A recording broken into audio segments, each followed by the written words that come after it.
L'ancien pape Benoît XVI est décédé ce 31 décembre à l'âge de 95 ans. Pour rappel, le successeur de Jean-Paul II était resté 8 ans à la tête du Saint-Siège, avant de démissionner en 2013. Triste nouvelle venue tout droit du Vatican.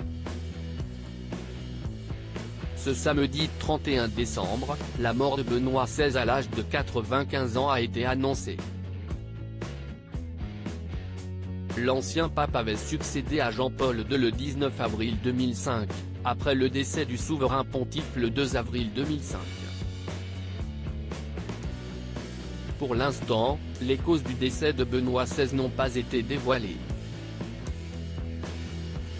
Toutefois, sa santé était source d'inquiétude depuis plusieurs jours. Pour rappel, l'AFP avait annoncé en début de semaine que la santé de celui qui s'appelait en réalité Joseph Aloysius Ratzinger s'était dégradée il y a environ 3 jours. Ce sont ses fonctions vitales qui lâchent, y compris le cœur. D'ordinaire, quand un pape meurt, la tradition veut que le conclave se réunisse rapidement afin d'élire le nouveau représentant de l'Église catholique. Mais cette fois-ci, la situation est exceptionnelle car le pape François est déjà en place le 13 mars 2013. En effet, Benoît XVI a volontairement démissionné de ses fonctions à la tête du Saint-Siège en 2013.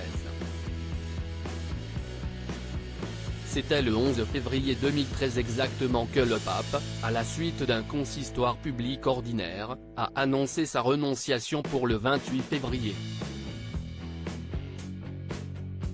Où sera inhumé Benoît XVI?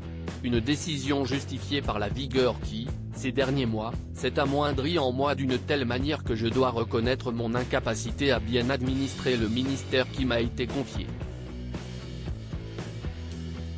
Une renonciation certes historique mais qui avait toutefois été prévue par le Code de droit canonique de 1983, s'il arrive que le pontife romain renonce à sa charge, il est requis pour la validité que la renonciation soit faite librement et qu'elle soit dûment manifestée, mais non pas qu'elle soit acceptée par qui que ce soit.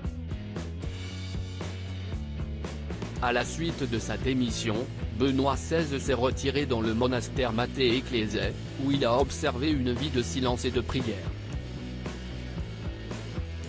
Sa dernière apparition publique remontait au 22 juin 2020, lorsqu'il a rendu visite à son Georg Ratzinger, son frère mourant en Allemagne.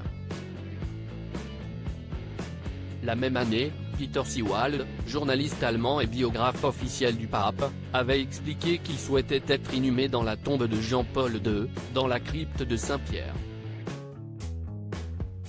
Comme le rappelle CNOU, cette tombe est vide depuis le transfert du cercueil en 2011 pour la béatification de l'ancien pape.